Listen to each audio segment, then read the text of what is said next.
Hello, everyone, and welcome back to Words I Choose to Live By. I'm your host, Cyrus Webb, joined by my co host, Siemens. So glad you guys could be with us on the simulcast on Facebook, LinkedIn, YouTube, and on X. I'm going to bring in our friends over on IG so they can be a part of our chat for today. And last but certainly not least, going to connect with our friends over on Amazon Live. We have a powerful message for you guys today as we're kicking off a brand new month. The month of February is here, and we're hope to be able to give you guys some inspirations. We're kind of beginning this new week and this new month. And we're now live on the Amazon Live side with Words I Choose to Live By. If you guys are new to us on Amazon, welcome. Make sure you guys do hit that follow button. You'll see it either here in this corner or down below. You also will see my book, Words I Choose to Live By, as well as Tina's books as well. I'll be talking between her book and my book as we're having our conversation today. But Tina, how you doing today? I am blessed. Thank you. A great start of the month. Yeah, you and I were both talking before we went live here. We both are kind of experiencing the cold weather here in the South, but thankfully, I think things are warming up for us.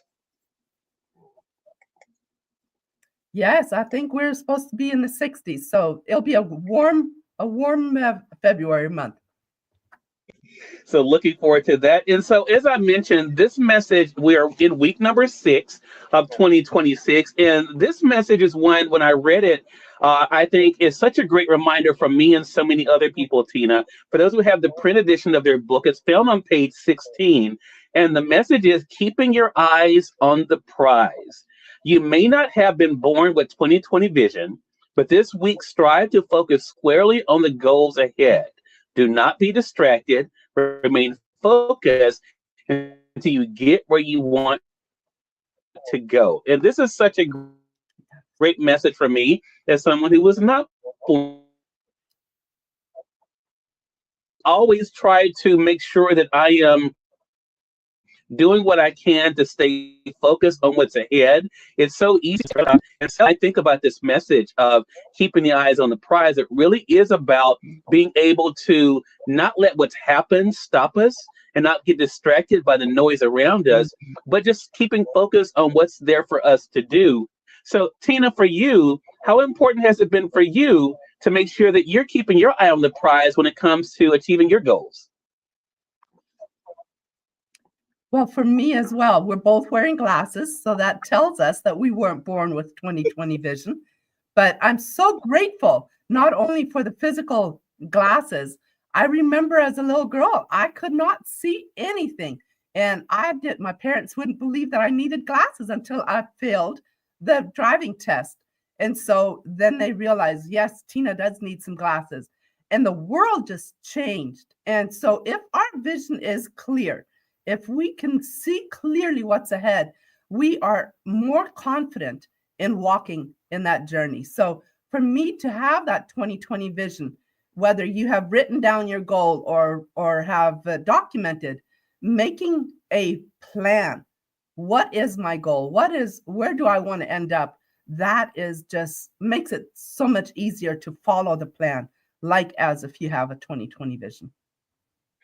I totally agree with that. As Tina was talking on the Amazon side, I was highlighting her first book, Seminole, Some People Never Give Up. She was talking about, of course, her family, and that book really gives us a glimpse into Tina's family up until, of course, her time coming to the United States as well. Tina, the other thing in this message that I mentioned, and I think it is so important, and that is to do not be distracted. You alluded to it too, but it's so interesting to me that we can sometimes, even though we say we know that all of us are different, all of us have our own course to run and to walk, but we can still start looking at other people and say, why is this happening for them and not for me? Or this person's further ahead than I am. I must not be doing well.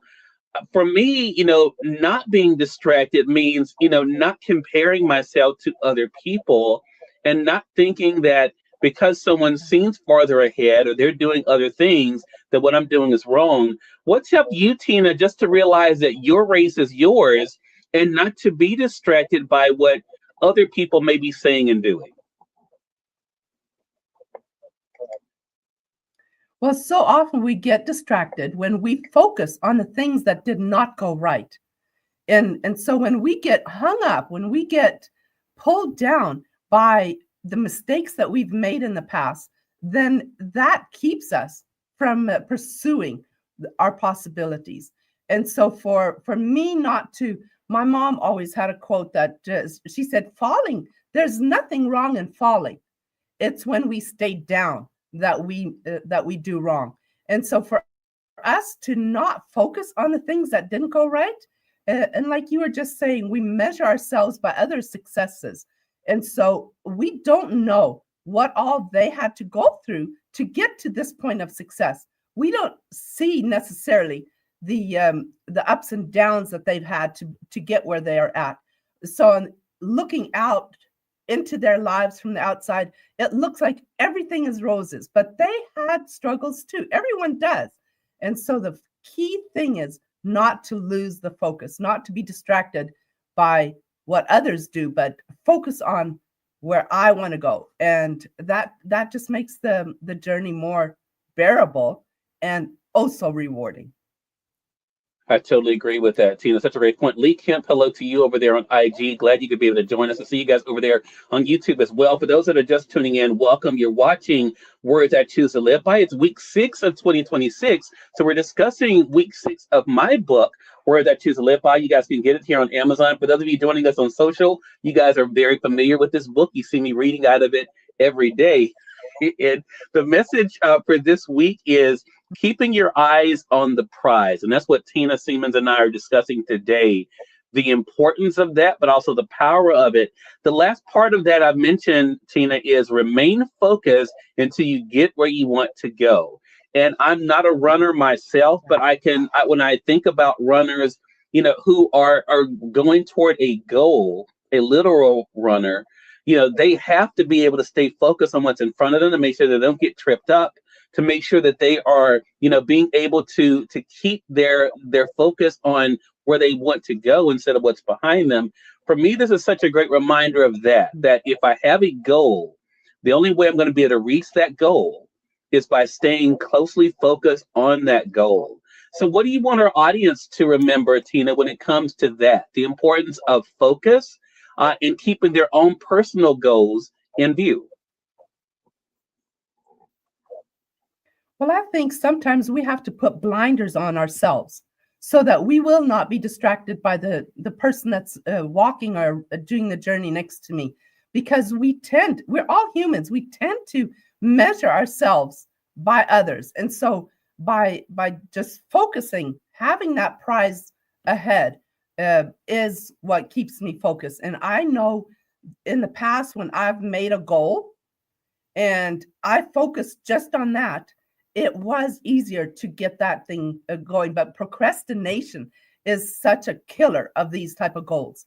So if we want to get to our goal, then we have to also make, whether it is daily or sometimes minute by minute, decisions on this is what I want to focus on, because it's so easy to be distracted. But those who can overcome being distracted, they will be the ones that will reach the goal first. Yeah, such a great point. And as we're beginning this new month and this new week, I know it is my hope that all of you will remember not only, of course, the goals you set for yourself as this year began, but also thinking about, okay, maybe January didn't start off exactly the way you wanted it to, but you have February, you have this month, you have this day to be able to do something amazing. And we really hope that you're able to make it count. Again, everyone, this is week number 6 from my book, Words I Choose to Live By. Again, you guys can see it here on the Amazon side. For those of you who are joining us on the simulcast, there's a link that will bring you guys over to Amazon and not only get my book, but also Tina's books as well. Again, this message is all about keeping your eyes on the prize, staying focused, and not let anything distract you. Tina, do you have any final thoughts you'd like to share with our audience about the importance of staying focused?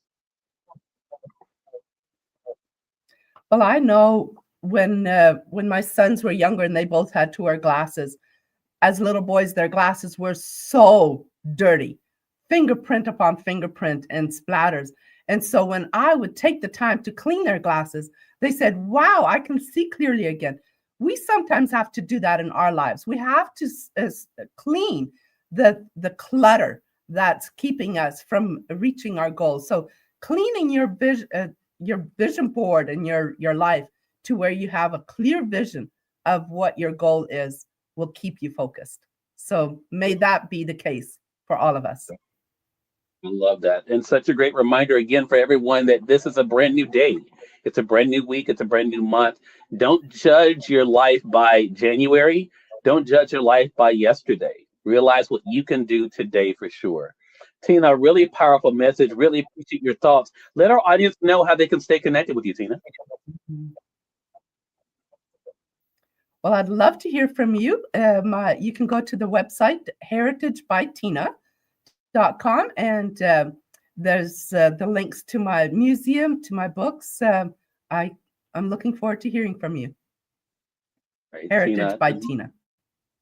Love that. The new website is heritagebytina.com. Make sure you guys are staying connected with Tina. She has a lot of great things coming up, including her own podcast, which I'm very excited about, Tina. Excited about our audience being able to enjoy with you about your, of course, love of history and sharing that. I want to remind our audience on the Amazon side, you can get Tina's 3 books. I mentioned earlier, Seminole, that I had highlighted. I'm going to highlight for you guys the book about Tina's personal journey called The Little Sandals That Could. And then her newest book, I'm going to highlight it for you guys there on Amazon as well. It's called Post Oak. You can get all 3 of those there on Amazon. Tina, thank you again for sharing your thoughts on today's message, and looking forward to seeing you next week. Thank you so much for having me on. Appreciate it. Thanks. And we thank your audience for tuning in. It's another great segment of Words I Choose to Live By. Until next time, you all make it a great one. We'll talk to you soon. Take care.